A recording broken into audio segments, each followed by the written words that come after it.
The policeman Arnaldo Silva had just finished an exhausting shift on that cold July night. It was the winter of 2023, and the city seemed emptier and quieter than usual.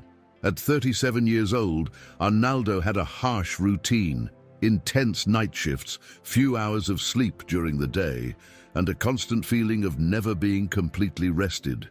He lived alone in a simple apartment, filled with old photographs of happy moments and a bookshelf loaded with detective novels he loved to read during his rare days off. On that particular day, after 12 hours resolving street conflicts, he was slowly walking to the parking lot where he had left his car, thinking only of taking a hot shower and sleeping for a few hours, when he felt that he was being followed. When he looked back, Arnaldo saw a small dog with matted fur, dirty and with its ribs visible beneath its thin skin. The animal had large, attentive eyes, an unusually blue shade bordering on light gray, shining as if silently begging for help. Arnaldo tried to ignore it, quickening his pace, but the dog continued steadily behind him. Irritated by the animal's persistence, he nearly shooed it away until he noticed a piece of paper attached to an improvised collar made of string. Curious, he bent down to read. The trembling, laboriously written words seemed to pierce his heart. No food, no water, AP 3B, help. In that moment, his fatigue evaporated completely, replaced by urgent anguish, a weight on his chest that he knew all too well. Without hesitation, he got up and let the dog lead the way through the silent streets, feeling a strange mixture of apprehension and hope in the face of the uncertainty that awaited him. Arnaldo felt an immediate mix of distress and responsibility when he read those scribbled words.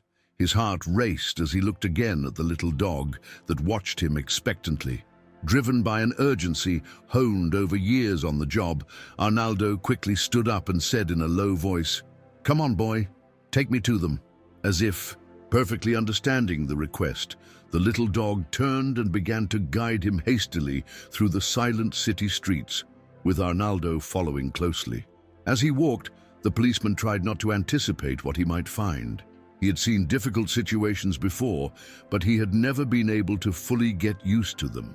The darkness of the early morning and the biting winter cold seemed to accentuate his alertness with every step. After a few minutes, they arrived at an old building, one of those that had seen better days. The facade was worn, with deep cracks and chunks of peeling paint resembling dry skin falling off slowly. The lighting was dim, and there was a strong smell of dampness and abandonment hanging in the air. Upon entering the building, Arnaldo quickly climbed the stairs to the third floor, following the little dog that was quietly barking, as if trying not to wake anyone. He found the door to apartment 3B slightly ajar, held only by a rusty latch. Carefully pushing it open, the creak echoed down the deserted corridor, revealing a dark space permeated by a strong odor, a mix of accumulated dirt, garbage, and neglect.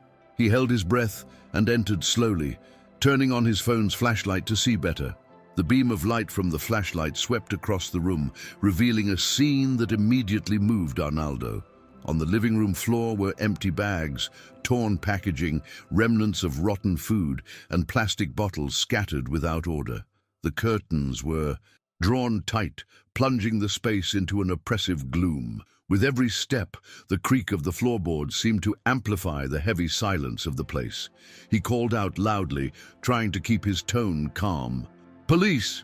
Is anyone there?" No answer.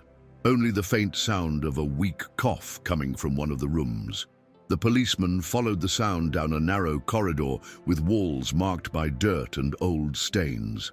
When he pushed open the bedroom door, he saw, huddled in a corner, a frail boy clutching a baby wrapped in a thin, grimy blanket. The image made Arnaldo freeze for a second. The boy, who must have been around 8 years old, had large, deep-set eyes, heavy, dark circles, and a face marked by dirt and exhaustion.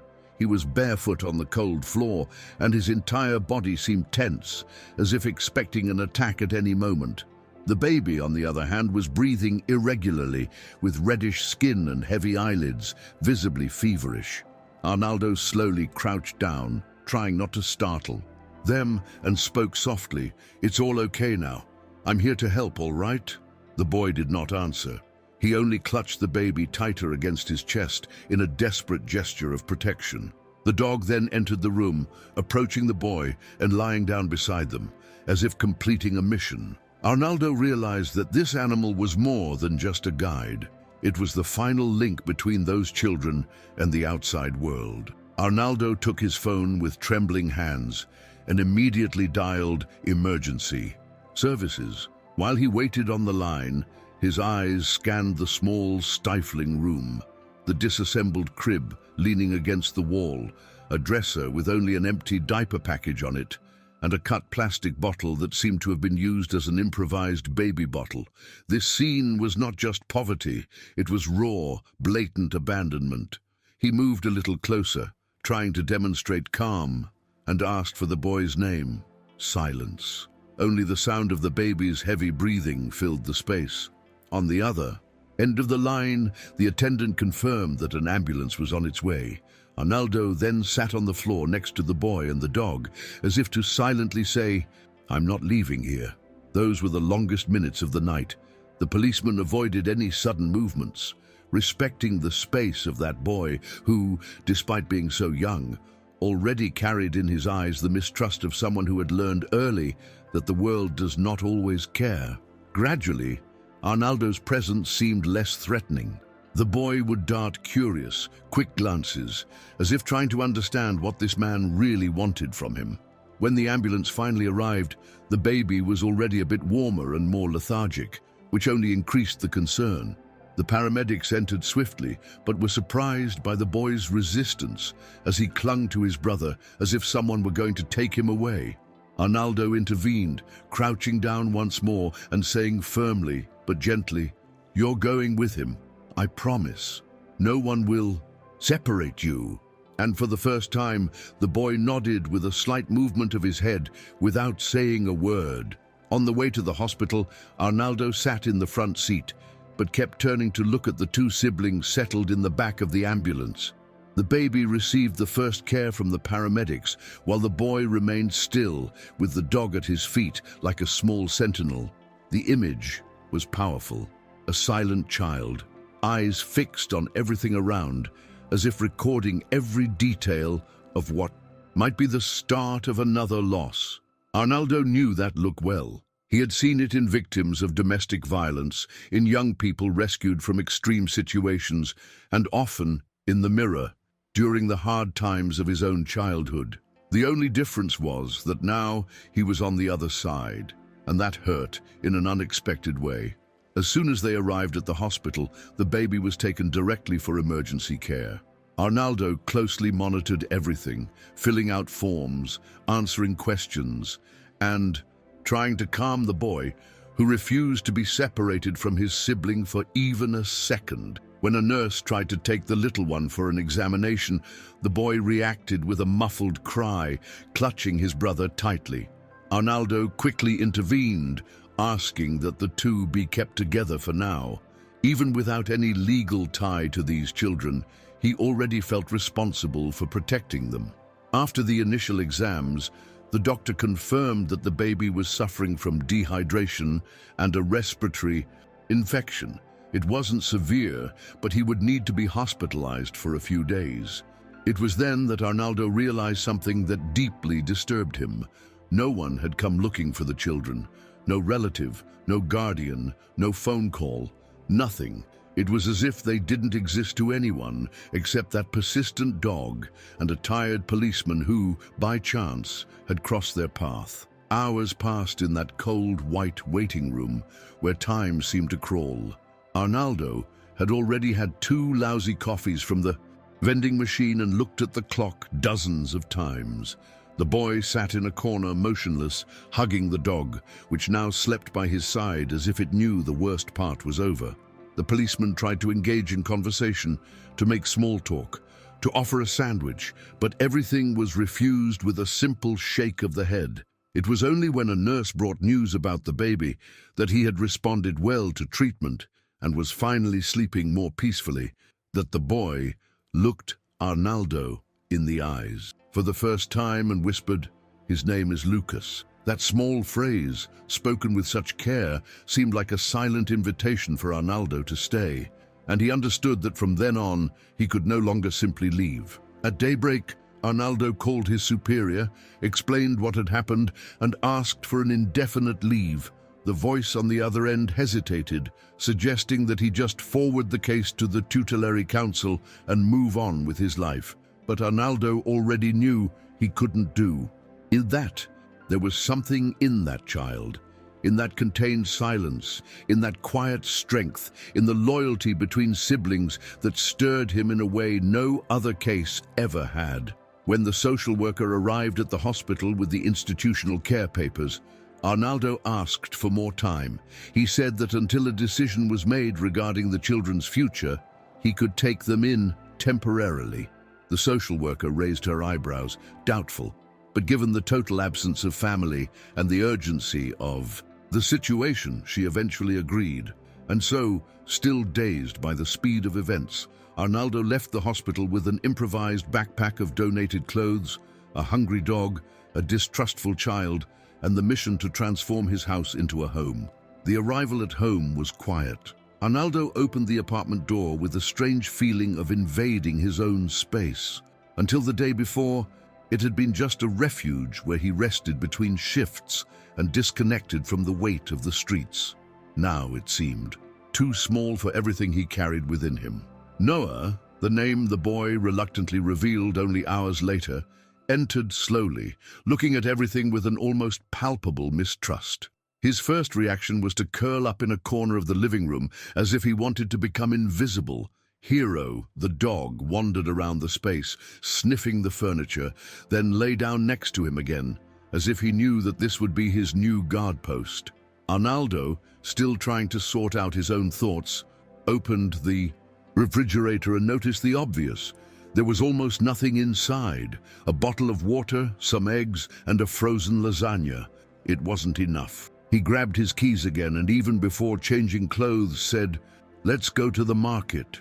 On the way, Noah remained silent, walking with short steps beside the policeman. It was as if he tried not to attract attention, even in a place where no one knew them. At the market, Arnaldo tried to include the boy in the choices, pointing out products and asking what he liked to eat. But Noah only looked, his eyes fixed on the shelves, saying nothing. When they passed the bread section, the boy timidly pointed his finger at a package of little rolls. Arnaldo put it in the cart without hesitation. It was the first spontaneous gesture since leaving the hospital. Gradually, he indicated more things: a box of milk, stuffed cookies, a carton of juice. They were silent requests, yet full of meaning. Arnaldo understood that this was not just a shopping list. It was a sign, a small step of trust, almost imperceptible but real. When they arrived home with the bags full, Arnaldo realized that this mundane moment, unloading groceries, had taken on a completely new dimension. As he organized the food in the refrigerator and on the shelves, he discreetly watched Noah sitting on the couch with Hero lying at his feet. The boy clutched the package of little rolls with both hands, as if afraid someone would take it from him. Arnaldo said nothing. He just continued his routine, trying to give the environment an air of normality. He prepared a simple snack, warmed some milk, spread a little butter on the rolls, and left the plate on the table. Noah did not immediately approach, but after a few minutes, with Hero going over to the food bowl, the boy finally got up and slowly sat at the table without a word. Arnaldo pretended not to notice. He knew that every little achievement, no matter how small, needed space to happen without pressure. After the snack, the policeman set up a corner in the guest room with clean clothes and a soft blanket. Noah observed everything with a cautious, silent look. When Arnaldo said that he could sleep there, the boy just shook his head and then returned to the crib where Lucas had been placed upon arrival at the hospital. Still asleep, exhausted and warm, but under control. Noah lay on the floor next to the crib without saying a word, curling up with the coat he had worn all day. Arnaldo stood still for a moment, watching that scene. He felt a tightness in his chest, a mix of helplessness and a desire to do more. He wanted to insist that the boy use the bed, but he knew it wasn't the right moment. That cold floor, however uncomfortable it might be, was what Noah recognized as a safe place. And perhaps for now, all he needed was to feel that he could protect his brother in the only way he knew how. The next morning, the sun had barely crept through the gaps in the curtains when Arnaldo woke to the sound of hurried footsteps in the house. Upon rising, he saw Noah in the kitchen, standing before the open refrigerator, as if trying to decide what to take. The boy held a carton of milk, but hesitated to open it. Arnaldo entered slowly, without making a fuss, and said, "You can take it, okay? All of this is for you." Noah looked at him for a few seconds and silently nodded. That permission, so simple for any child, seemed like new territory for him. Arnaldo realized that the boy was constantly testing boundaries, as if every gesture could be seen as a mistake and cost him everything again. He then opened a drawer, took out a mug, filled it with some warm milk, and offered it carefully. Noah took it with both hands, as if holding something too precious. In the days that followed, a makeshift routine began to take shape. Arnaldo divided his time between caring for Lucas, who still required medical attention, and discreet attempts to get closer to Noah. He bought new clothes, installed a small bathtub in the bathroom, put cartoons on the TV, but the boy maintained an emotional distance that only Hero could breach. The dog seemed to sense every variation in the boy's mood, lying beside him whenever he grew restless, and even positioning himself between Noah and any visitor like a silent shield. One afternoon, while Arnaldo was assembling a new small crib in the room, he heard a soft sound coming from the living room. Noah was laughing. It was a contained, muffled laugh, but real. A result of a simple game played by Hero with an old ball found in the yard. That was the first trace of lightness amid the harshness of those days, and Arnaldo knew in that moment that he was beginning to build something there, still fragile, but alive. Over time, the small signs of change began to emerge in the most unexpected details. One day, returning from the market, Arnaldo found a drawing stuck on the refrigerator door. Two little stick figures holding hands, a dog, and a house with a crooked roof colored with crayons. The name Noah was scribbled in the corner next to a crooked heart. It wasn't a grand declaration, but for Arnaldo, it was almost an open letter. He kept that drawing as if it were a trophy, quietly saying, "That drawing turned out beautiful." Noah did not reply, but the corner of his mouth curved slightly, almost imperceptibly, as if he didn't want to show that he had liked the reaction. These were the small victories with him, silent, small, but profound. It wasn't about forcing affection, but creating space for it to emerge naturally when the boy was ready.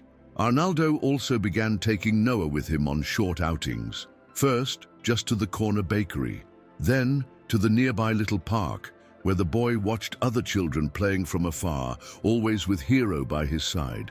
It was there that one day, a little girl with curly hair and a flowery dress approached and said, "Hi, what's your dog's name?" Noah hesitated, looked at Arnaldo, and then answered softly, "Hero."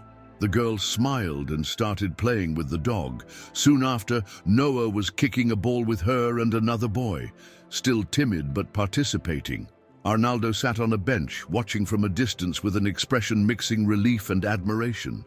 It was like watching a bud slowly open, almost unwillingly, after being closed for so long. And he knew he had to respect that pace, even if he felt the impulse to accelerate everything. Because that child had already been rushed too much in life. Now, it was time to learn to trust time. With Lucas's entry into daycare, Arnaldo began to organize a new, more structured routine. In the first days, Noah showed resistance, as if he feared that this might be the beginning of yet another abandonment. He cried when he saw his brother left with the caregivers, even after Arnaldo explained they would return in a few hours. He would stand by the gate, looking at the building as if expecting something bad to happen. Arnaldo realized that every step Forward brought with it the shadow of fear. So he started involving Noah in everything, letting him choose his brother's snack, helping to pack the backpack, even inventing a little song to sing along the way. Gradually, that ritual became familiar, almost comforting, and Noah, even without admitting it, began to feel part of it. For the first time in a long while, he saw something repeating with certainty, something that didn't end in disappearance. It was during that same period that Arnaldo decided to enroll Noah in school. The process wasn't simple. The boy still refused to talk about his past, and the case social worker was still trying to locate some distant relative. The enrollment was done with provisional documents and a lot of bureaucracy, but finally, on a sunny morning, Noah put on his new, still too large uniform and was taken to school by Arnaldo. In the car, he clutched his lunchbox tightly, as if that were the only certainty of the day. At the classroom door, he hesitated. He looked down, looked at the policeman, then at Hero, who waited in the car with his nose pressed against the window. Arnaldo knelt and said calmly, "I'll be here when you come out. I promise." And something in that tone, in that simple firmness, made Noah nod and enter. He said nothing, did not smile, but went in. And for Arnaldo, that was already an immense victory. The first week of classes was tense. Noah came home in silence, with slumped shoulders and downcast eyes. When Arnaldo asked how his day had been, he would just shrug or say normal. But the policeman knew that nothing was normal in that boy's life. Everything was still new territory. One day, arriving at school early, Arnaldo watched the playground during recess from a distance. Noah sat alone in a corner, eating slowly, while other groups of children laughed and ran around. That tightened Arnaldo's chest, not out of pity, but from understanding the deep loneliness hidden in Noah's silence. When they got home, he said nothing. He just sat on the couch, called the boy over, and placed an old photo album on his lap. It was his childhood. Photos of himself as a little kid in old clothes, next to his grandmother. He explained how he too took time to make friends, how he hated the first weeks of school and always sat alone. But then it passed, he said, and Noah looked at him for the first time as if he were seeing someone less distant. The following week, something changed. Noah came home with a crumpled piece of paper in his backpack, a party invitation to a classmate's birthday. Arnaldo felt a warmth in his chest that he couldn't explain. It wasn't about the invitation itself, but what it signified: participation, belonging. When he asked if Noah wanted to go, the boy hesitated but eventually said yes. They went together to a simple store to choose a gift. The boy picked up a remote-controlled car, tested its buttons, and for the first time gave an opinion without being questioned. "I think he'll like this one." Arnaldo almost smiled out loud but held back. It was as if each little gesture came wrapped in the paper of overcoming. That evening, seeing Noah trying to fix his hair in the mirror before the party, he felt that finally the boy was beginning to see himself as part of the world again. The party was held in a modest hall in the classmates' condominium. There were colorful balloons, children's music, and a table with poorly arranged brigadeiros. But Noah's gaze was that of someone seeing an entirely new universe. He stood at the door for a few minutes, cautiously observing everything. Arnaldo encouraged him. "Go on, I'll stay here if you want." Noah slowly entered, carrying the gift car in his hands, looking for a place to set it down. When one of the children called him to play, he looked at Arnaldo with that same look he had given at the hospital, the look of someone asking for one last confirmation before lowering his defenses. The policeman just nodded with a calm gesture, and the boy ran off to join the others. Arnaldo leaned against a wall, arms crossed, watching from a distance. And there, among colorful balls and children's shouts, he saw Noah running, smiling, competing for space on a bouncy castle, and laughing loudly with a spontaneity he had never witnessed before. On the ride home, the car was silent, but a different silence. Comfortable, light, almost complicit. Noah clutched a little party favor with a discreet smile on his face. Arnaldo, at the wheel, felt an odd tranquility, as if that day had rebalanced something inside him. When they arrived, Noah ran out to show the new toy to Hero, and the dog, as always, received everything with the same silent loyalty of one who understands more than he shows. Arnaldo, for his part, sat on the porch for a few minutes alone and took a deep breath. He began to understand that taking care of those boys wasn't just an act of help. It was also a way of taking care of himself, of healing something. Inside him, he hadn't even known needed repair. That improvised home was no longer the same. It had new sounds, different smells, and, most importantly, a presence that filled the space permanently. For the first time, Arnaldo didn't want silence. As the weeks went by, Arnaldo noticed that the most important changes were not only in Noah, but in himself too. Before, his days were dictated by incidents, reports, shifts, and an internal clock that never seemed to stop. Now, he found himself checking the clock to know the school's dismissal time, choosing fruits more carefully at the market, learning how to make vegetable puree, and even memorizing children's songs that played continuously on TV. It was as if he were being reconfigured from the inside, without even realizing it. Noah, for his part, began allowing small gestures of affection, a comment about the snack, a question about Arnaldo's day, a touch on the shoulder as they passed by in the hallway. Nothing forced, everything in his own time, but each gesture carried the weight of a wall coming down. The policeman began to understand that that boy didn't need promises. He needed consistency, presence, someone who simply stayed there day after day, and even with the progress, there were relapses. Some nights, Noah still woke up scared, his face wet with sweat, saying that his brother had disappeared. Other times, he refused to go to school for no apparent reason. When that happened, Arnaldo didn't insist. He would sit with him in the kitchen, set a glass of warm milk, and remain silent. It was in those moments that Noah, without even realizing it, spoke more than he ever imagined. He told bits and pieces of his story, how his father drank too much, how his mother sometimes vanished for days, how he learned to make a bottle with tap water. He recounted it all as if he were describing the routine of an ordinary person, without drama, without tears, just facts. And Arnaldo listened without interrupting, without trying to correct, simply letting the words flow. He knew that that was the greatest act of trust Noah could offer, and that, more than any explicit gesture, was proof that they were on the right path. It was on one of those nights of silent conversation that Arnaldo found, at the bottom of Noah's backpack, a crumpled piece of paper with a drawing that made him freeze for a few seconds. It was a simple rendition of an apartment, a bed with two little figures sleeping together, and in the corner, a larger figure with open arms. Above, written in clumsy letters, was the word safe. Arnaldo didn't comment at the time, but he tucked the drawing inside a book he kept on his shelf, as if it were a precious secret. That paper said more than any conversation.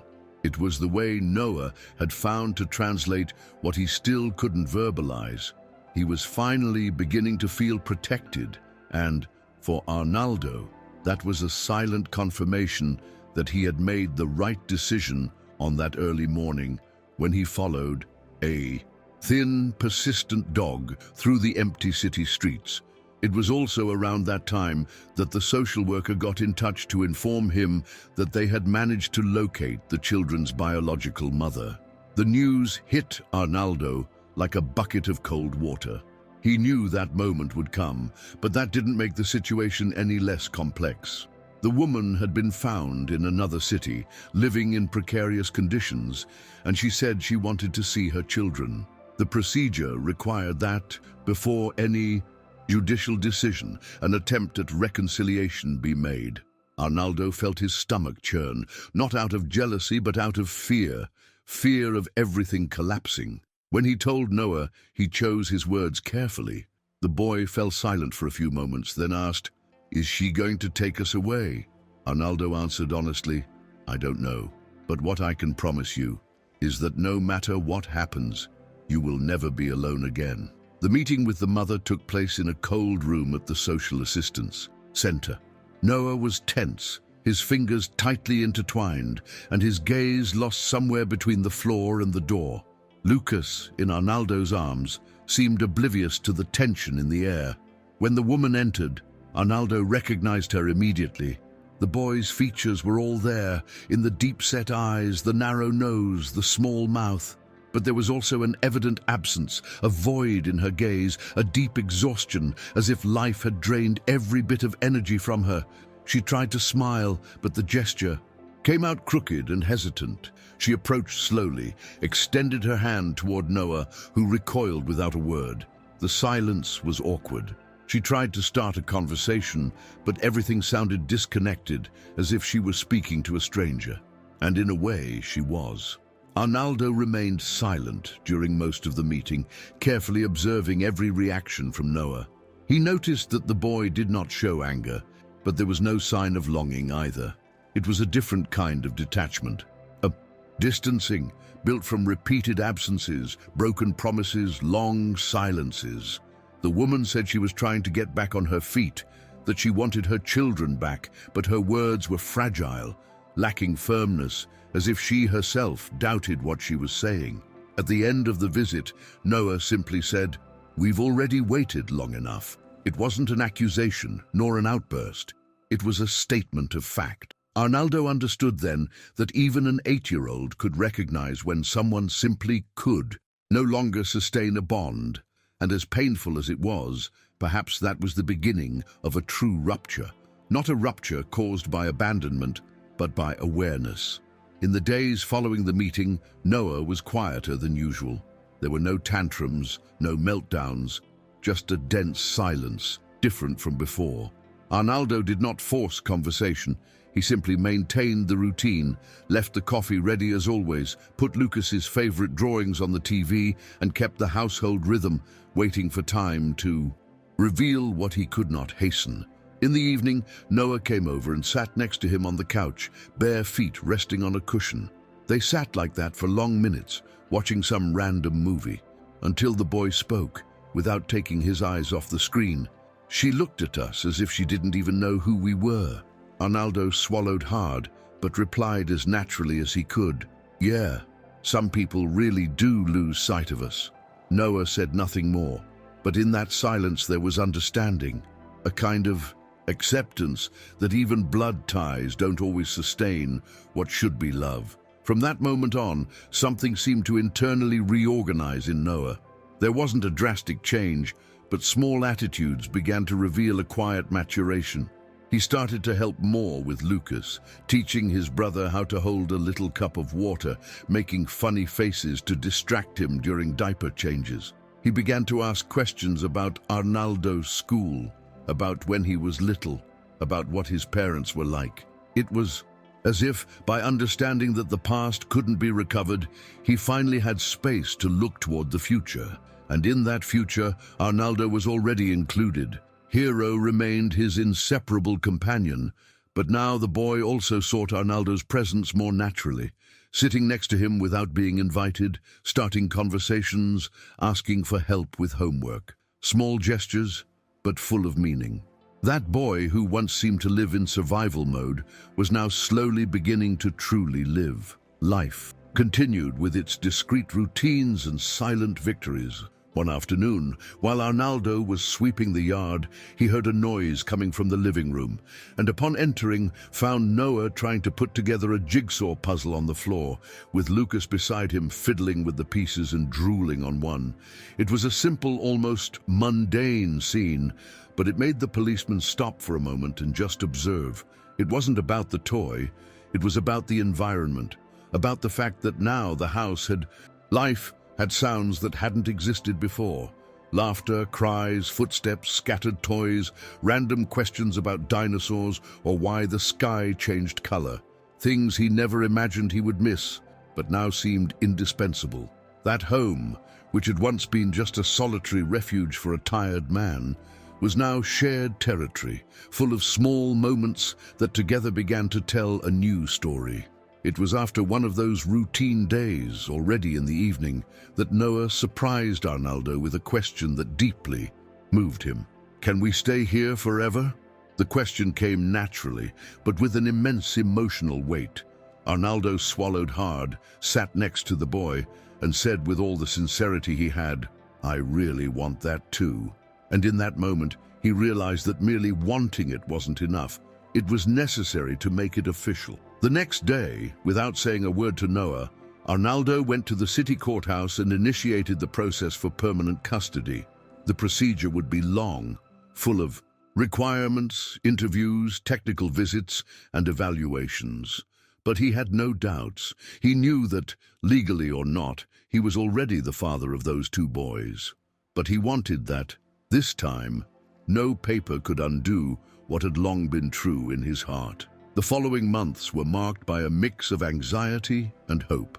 Arnaldo went through interviews with psychologists, technical visits by the juvenile court team, and meetings with social workers. Every detail of the three of their lives was analyzed. Routine, diet, emotional bonds, household organization.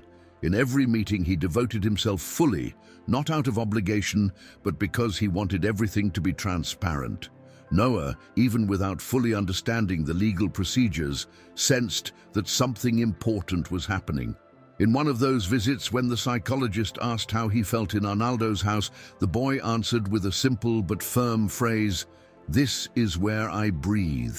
The professional, visibly touched, wrote something in her notebook and simply smiled. Arnaldo, who listened from a distance, had to hide the knot forming in his throat. That said more about that home than any official document ever could. During this process, the biological mother was called to testify in court. She appeared, but her words were evasive. She said she loved her children, but she couldn't care for them at the moment.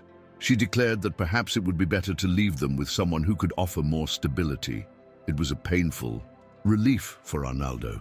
There was no victory in that gesture, only the confirmation of an absence that had been felt for a long time.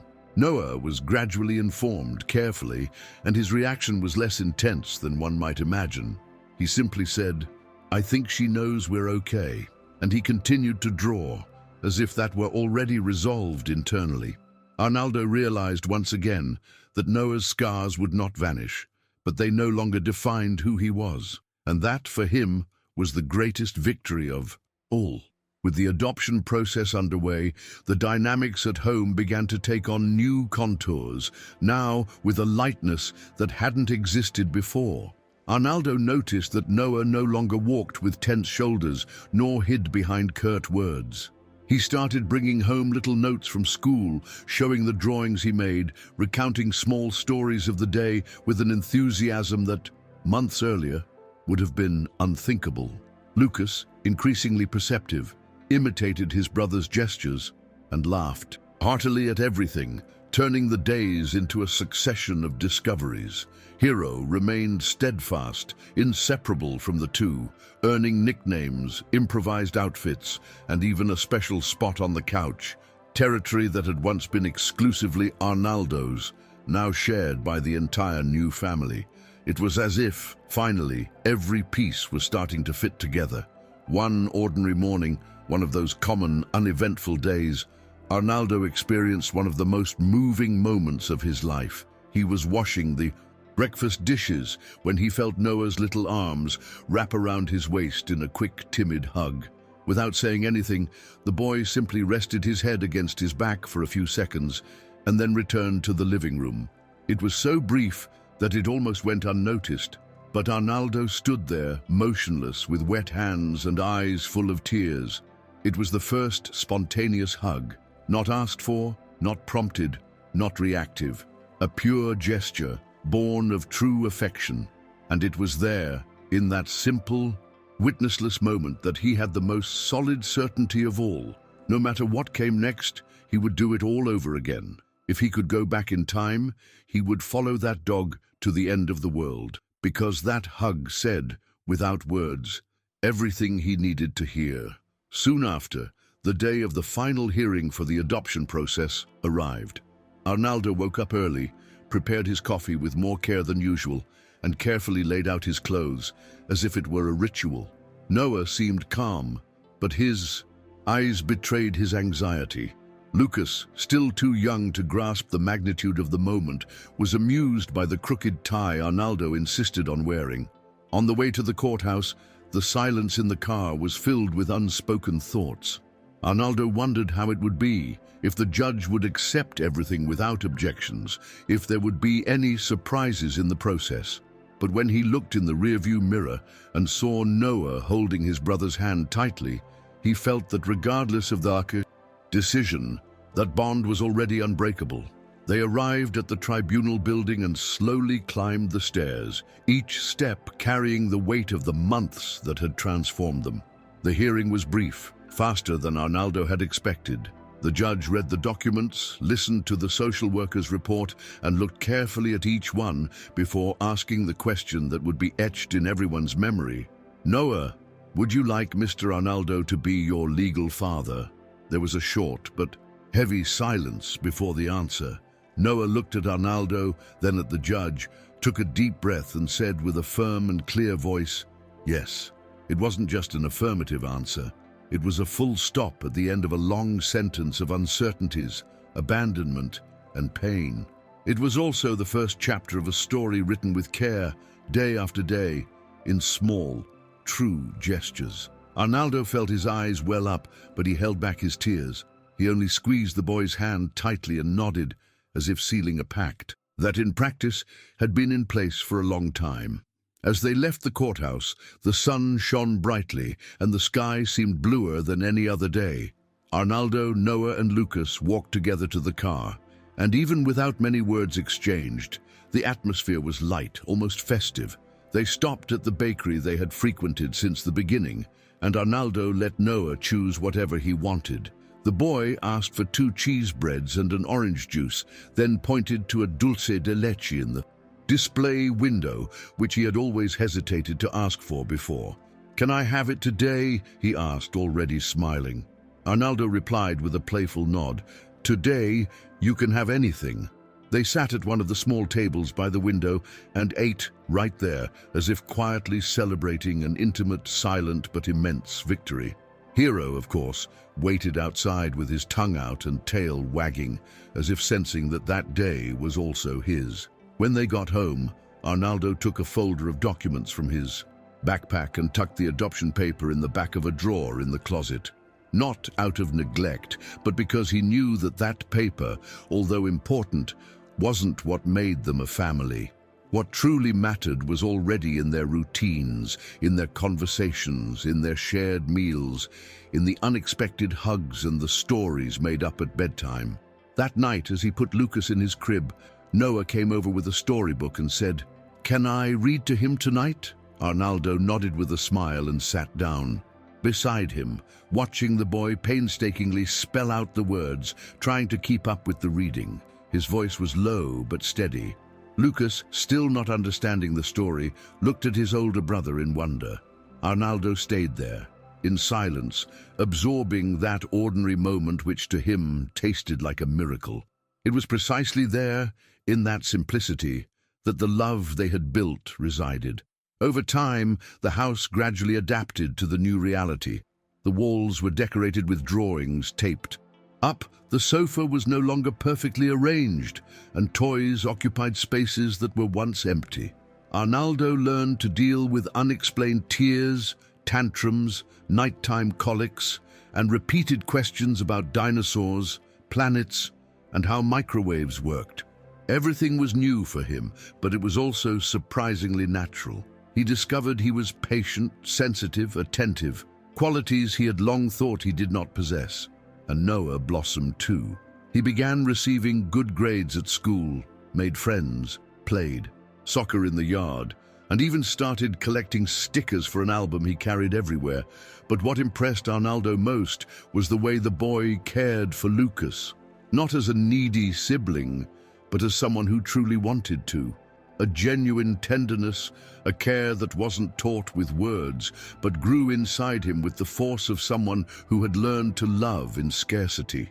One day, while they were organizing the living room bookshelf, Noah found Arnaldo's old childhood photo album. He sat on the rug and began leafing through it with curiosity, asking about each face, each moment. "Is this your mother? And was that you in that picture over there?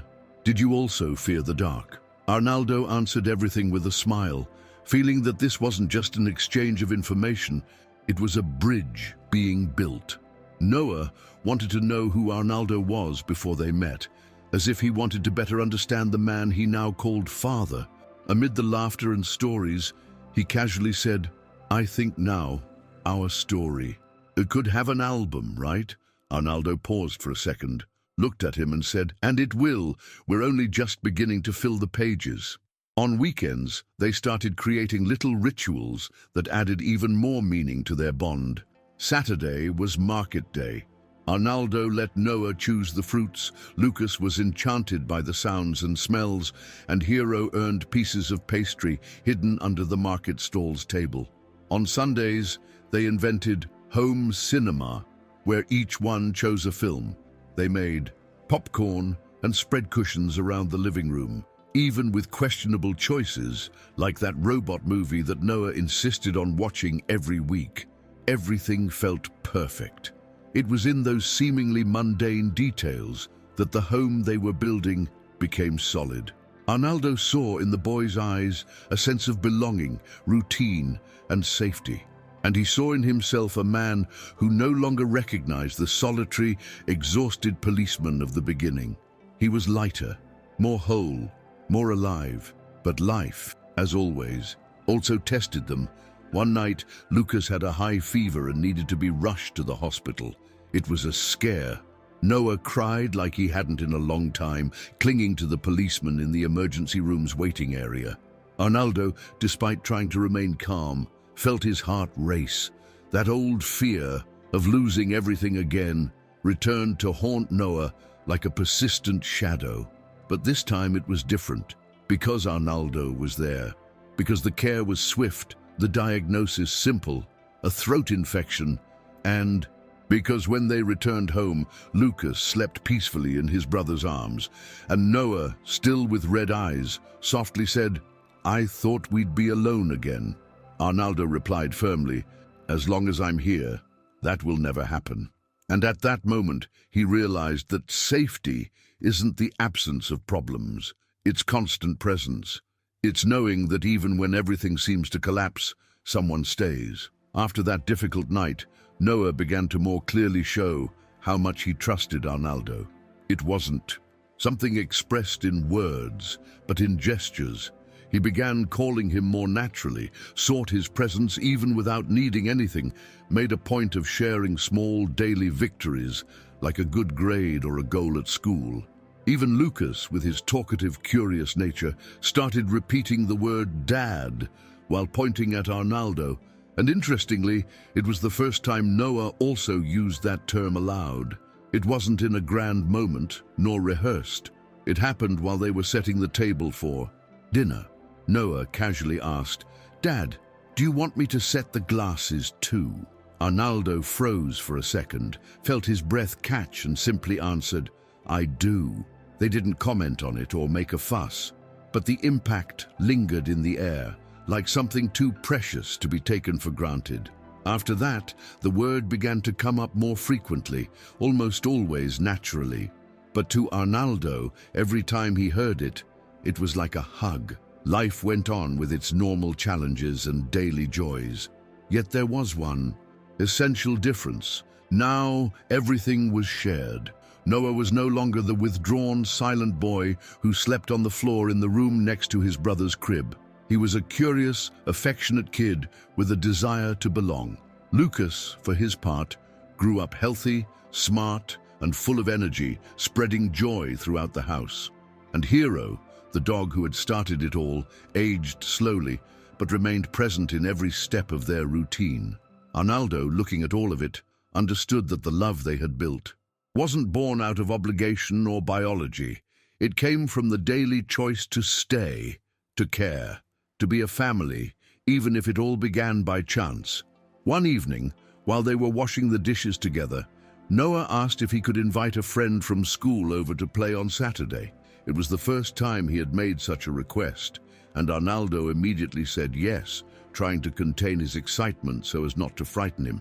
When Saturday came, the house filled with new sounds, laughter, hurried footsteps, toys scattered even in the hallway, and Hero barking excitedly at all the activity. Arnaldo watched from a distance, amid conversations with the friend's parents, feeling a pride that was hard to explain. It was as if every detail, every game, every smile from Noah, every spontaneous gesture confirmed that that boy wasn't just all right, but was growing up free, safe, and whole. And that, to him, was the greatest gift he could ever receive. At the end of the afternoon, after the visitors had left, Noah sat on the porch with Arnaldo in silence for a few minutes, his face turned toward the orange sky. "Do you think we're a real family?" he asked, without directly looking at the policeman. Arnaldo smiled gently, looked at him and replied, "I don't think I know." Noah nodded as if he wanted to hear it more than once, just to believe it completely.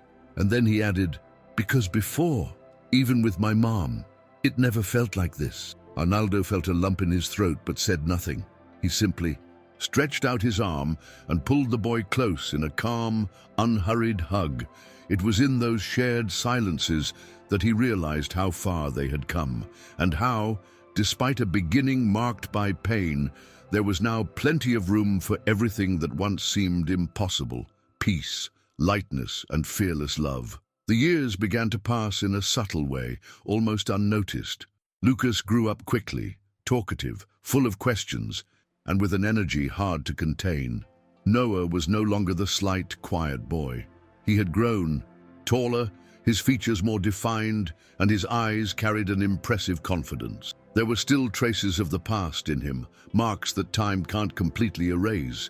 But now they were part of his story, no longer open wounds. Arnaldo watched it all with a deep sense of gratitude, still sometimes wondering how it all began. And he always remembered the same image: a dirty dog with an insistent gaze, following him through the silent streets after an exhausting shift. It was almost unbelievable how such a small detail had triggered such a profound transformation in all of their lives. Hero, for his part, began to show signs of aging. His steps became slower, his naps longer, and his eyes no longer shone as brightly as before. Noah noticed everything. He spent more time by the dog's side, petted him during moments of rest, and gently tended to the food and water bowls. One rainy afternoon, he sat on the sofa with Arnaldo and asked in a low voice, "When he's gone, will it hurt a lot?" Arnaldo nodded, his eyes brimming. "It will, but everything he left will stay with us." And they sat there in silence, with Noah leaning against his shoulder and Hero lying at their feet. It was strange how time, even bringing inevitable losses, also revealed the beauty of completed cycles. That dog, who had once been the link between such different worlds, was now a symbol of everything they had built. A new life, born by chance, but sustained by constant care and the daily choice to stay. The day Hero left was quiet, calm, almost reverent. He slept for the last time on the living room rug, surrounded by the voices he knew, by the sense of the home he helped transform into a haven. Noah spent the entire day by his side, gently stroking his head, as if he knew that was the last act of gratitude he could offer. Lucas, still too young to understand, asked when the dog would wake up, and Arnaldo explained in the simplest, most honest way possible. They made a small spot in the garden to bury him, with a wooden plaque on which they wrote together, "Hero, our best friend." There wasn't an elaborate ceremony, but there was silence, tears, and long embraces. And at that moment, seeing the two boys kneeling before that small grave, Arnaldo realized how love transforms. Even the most painful goodbye can be experienced with dignity when there is a true bond. In the days that followed, the house felt emptier, not in its physical spaces, but because of the silence left by Hero. Noah missed even the sound of the dog's nails on the floor, and Lucas kept calling for him in every corner of the house. But gradually, The memory became a soft presence, no longer an acute pain. Arnaldo bought a simple picture frame and placed a photo of Hero on the shelf among the children's toys and books. And there, even though absent, he continued to be a part of that story. One lazy Saturday afternoon, while tidying up the yard, Noah found an old ball that Hero used to love. Instead of feeling sad, he smiled and said, "Remember how he went crazy for this?" Arnaldo nodded and replied, "He's still with us somehow." And it was true, because the love that Hero had spread did not disappear. It just changed form. It became a good memory, a bond, a root. Time went on, and new chapters arrived. Noah entered high school, chose to study biology, and began talking about becoming a veterinarian, something that, deep down, Arnaldo knew was entirely connected to Hero. The boy, now a teenager, still maintained the sensitivity that had always defined him, but now with more firmness in his words and confidence in his gestures. Lucas, on his part, was pure energy, the kind that never stopped and asked endless questions. The house remained full of sounds, of life, and of stories that intertwined all the time. Arnaldo, between shifts, found himself watching the two with a pride that barely fit in his chest. Sometimes he would sit on the porch alone and remember everything: the cold night, the persistent dog, the crumpled note. And he thought about how life can surprise you when you allow yourself to see beyond the obvious. One day, after dinner, while they were washing the dishes together, Noah asked if Arnaldo still remembered the first time he saw him. "I remember everything. You were sitting in the corner, holding Lucas, with the most frightened look I had ever seen." Noah laughed softly. "And you had that tired look from your shift. I thought you were going to leave too." Arnaldo paused, wiped his hands, and looked directly at him. "But I stayed, and I will keep staying always." Noah nodded, and this time, without hesitation, said, "I know. That's why now I believe in people." Arnaldo didn't answer immediately. He simply ran his hand through the boy's hair, now nearly his height, and let silence fill the space. Because some answers don't need to be spoken. They're already there, in the way life pulses when you choose to stay. At school, Noah began to stand out in practical classes, especially those involving the care of plants and animals. His affection for his projects was evident, and teachers often commented to Arnaldo about his dedication and sensitivity. When the opportunity arose to participate in a community project at a popular veterinary clinic, he was the first to sign up. Every day, he came home with new stories about frightened cats he managed to calm, sick dogs that began eating again after days, and simple people who thanked him with tears in their eyes. Arnaldo listened to everything with attention, pride, and also with a touch of difficult-to-hide emotion. Seeing Noah there, caring for others with the same delicacy he once received, was like witnessing a cycle come full circle before his very eyes. Lucas also grew up with that caring spirit. Even as a little one, he already showed empathy during play, asked why some children didn't have toys, and said he wanted to share his toy cars with those who don't have any. Arnaldo was joyful to see that the two boys, even coming from such a hard past, were growing up with values he never imagined he could transmit on his own. One day, while watching the two playing in the yard, he silently wondered how his life would have been if he had ignored that dog that night. Maybe he would have continued his exhausting routine, slept a few more hours, and kept the same solitary pace. But he wouldn't have experienced any of that. He wouldn't have felt what it was like to be called a father, nor discovered that fuller version of himself. And as difficult as it had been, he knew with all certainty, following that little dog was the best decision of his life. As time passed, the story of Arnaldo, Noah, and Lucas became known in the community, not because they went around telling everyone, but because the details spread. A policeman who adopted two children, a dog that saved lives, a house that became a home by choice, not by obligation. Neighbors began to approach more, teachers invited. Arnaldo to school meetings, and even colleagues at the station spoke with admiration about the courage he showed in taking on a role many avoid. But he never saw himself as a hero. He continued waking up early, making coffee, packing backpacks, cleaning messes, going on shifts and helping with school tasks.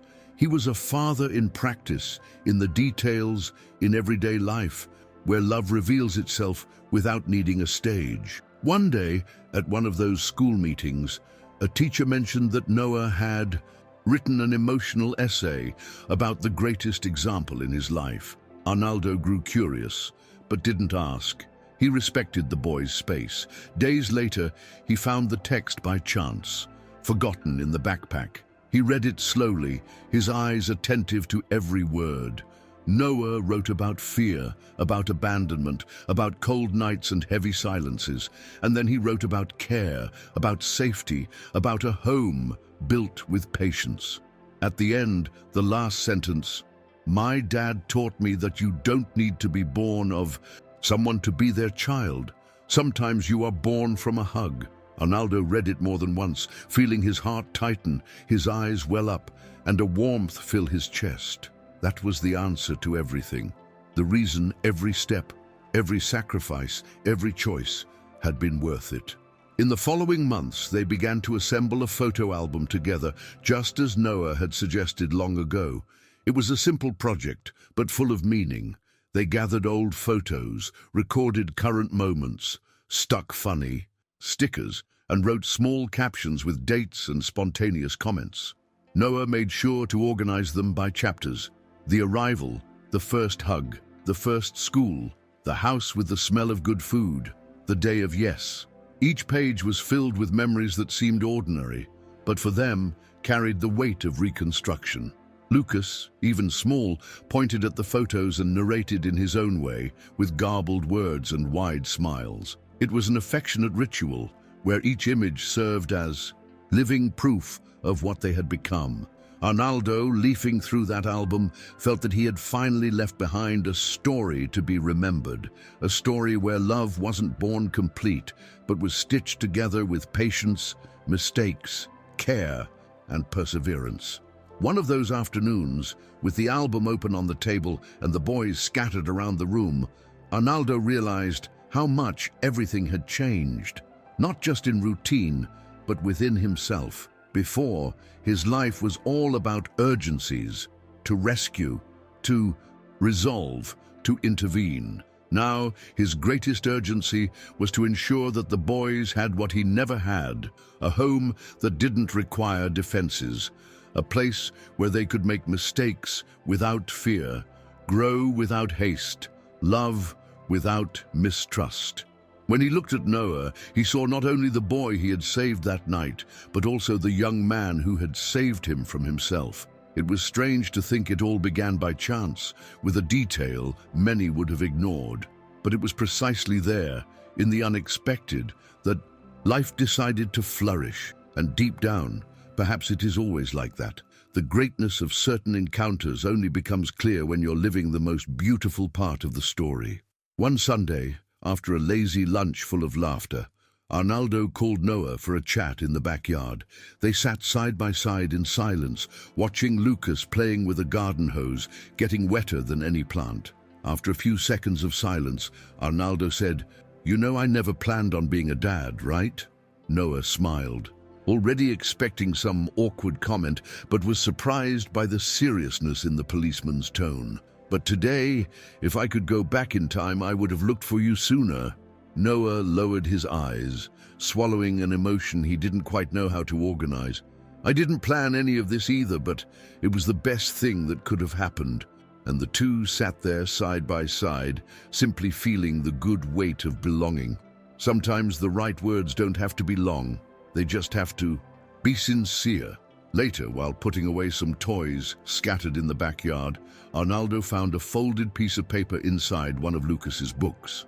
It was a drawing made by Noah, a dog in the center, two boys holding hands, and next to them, a man smiling with a cup of coffee in his hand. In the corner, in somewhat crooked letters, was the phrase, "It was Hero who started it all."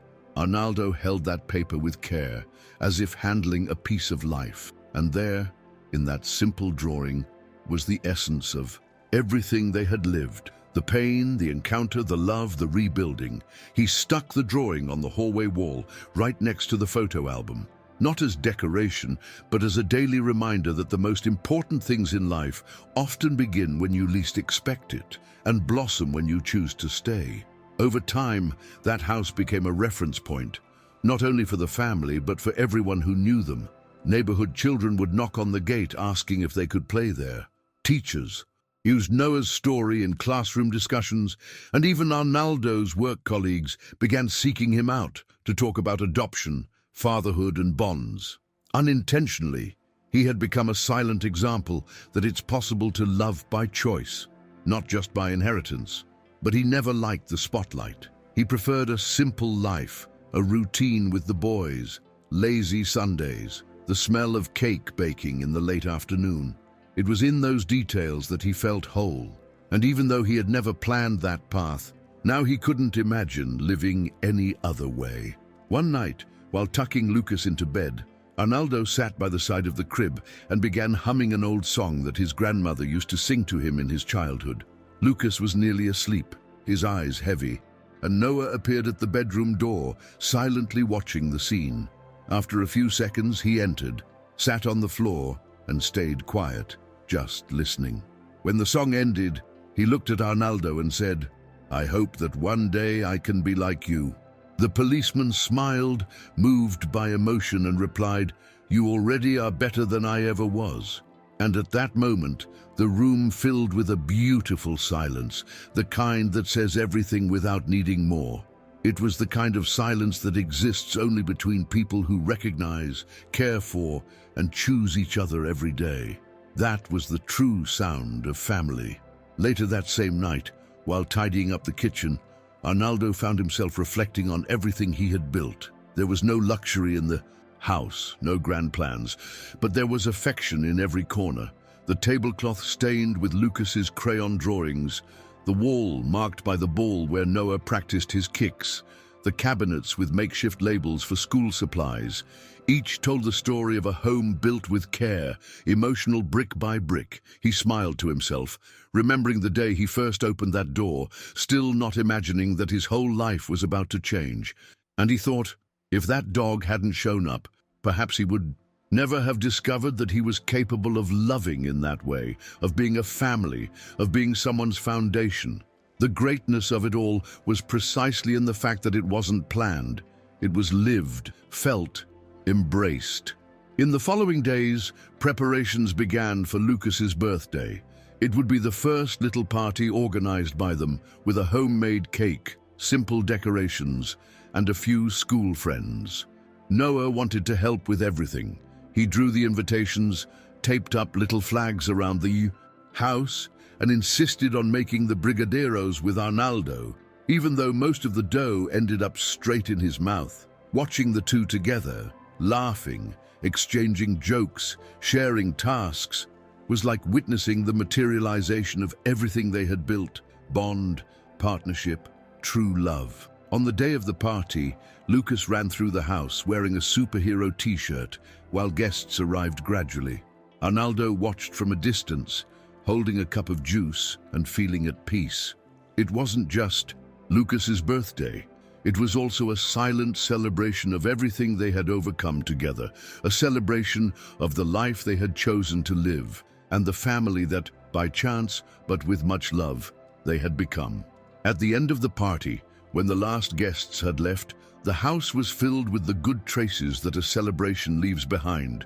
Deflated balloons on the floor, colorful cups scattered around, cake remnants on the table, and a children's song still playing softly in the background.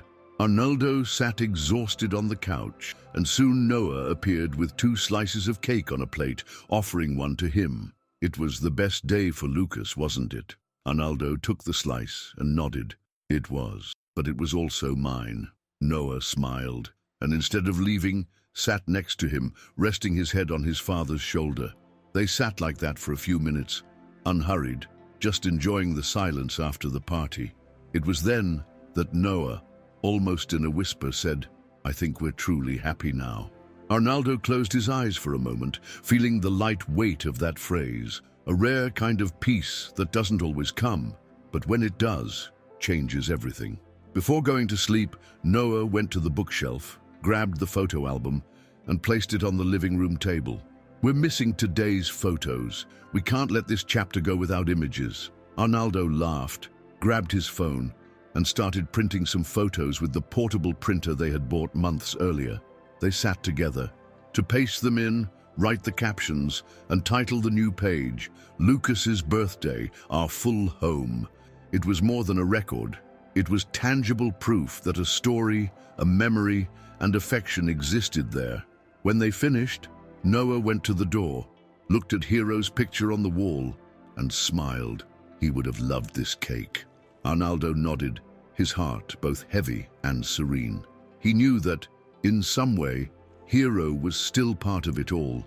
And there, in that ordinary house made of extraordinary bonds, life went on, simple, beautiful, whole. A few weeks later, on a quiet Saturday afternoon, Arnaldo received an envelope in the mail, stamped with the courthouse's crest. It was the official documentation for the permanent adoption, now registered at the notary. It was no longer temporary custody, no longer a transition. It was final. It was official. He sat at the table with the envelope in his hands for a few minutes before opening it, as if he wanted to savor the importance of that moment. Noah noticed the silence and approached. "Is it here?" he asked, his eyes alert. Arnaldo nodded and handed over the papers for the boy to read himself. The boy carefully read through the lines and finally said, "So now it's forever, isn't it?" Arnaldo smiled. It always was. But now it's written. And there, in that simplicity, was everything they needed. It was the end of one process, but the beginning of something even greater. The certainty that they belonged to each other, officially, emotionally, completely. That night before sleeping, Noah asked Arnaldo to read a story. It had been a while since that happened. Now it was he who read to Lucas. But that day, he wanted to return to the old ritual, as a silent symbol of affection. Arnaldo sat on the edge of the bed, opened one of their favorite books, and began to read. Noah closed his eyes, not to sleep, but to listen better. It was as if every word helped stitch their bond even tighter. When he finished, Arnaldo stayed there for a few seconds, watching the boy who, not long ago, only knew how to survive, and who now, finally, knew how to rest. He knew he was safe, loved, and chosen. And perhaps he thought that was the greatest mission anyone could fulfill, to give another human being the certainty that they are no longer alone in the world. The next morning, the house woke up as usual, with the smell of bread from the toaster, the sound of Lucas's laughter, and Noah asking where his science notebook was. Arnaldo watched the everyday hustle with a peaceful smile, feeling that despite all the challenges, he was exactly where he needed to be. Life wasn't perfect, but it was real, full of love, routine, and true bonds. And every simple gesture, a cup of coffee served, a tied shoelace, a note stuck on the fridge, carried within it the confirmation of everything they had built together. Sometimes he still found himself thinking about how it all began, and every time that memory surfaced, he looked at Hero's photo on the wall and murmured softly, "Thank you, boy," because in the end it was truly Hero who started it all. That forgotten, persistent dog with eyes that said more than words was the unlikely link that united three fragmented lives and transformed them into a family. And although he was no longer physically present, his spirit lived on in every corner of the house, in every memory, in every act of affection between father and children. Arnaldo knew that life would continue to bring new phases, new challenges, new cycles. But now, with Noah and Lucas by his side, he no longer felt the weight of loneliness. He felt only gratitude for having followed that unlikely call, for choosing to stay, and for having discovered, in that unexpected encounter, the most beautiful way to love, a love that grows through care, deepens through living together, and endures even when everything else changes. If this story touched you in any way, don't forget to like the video and subscribe to the channel. This helps bring more stories like this to other people.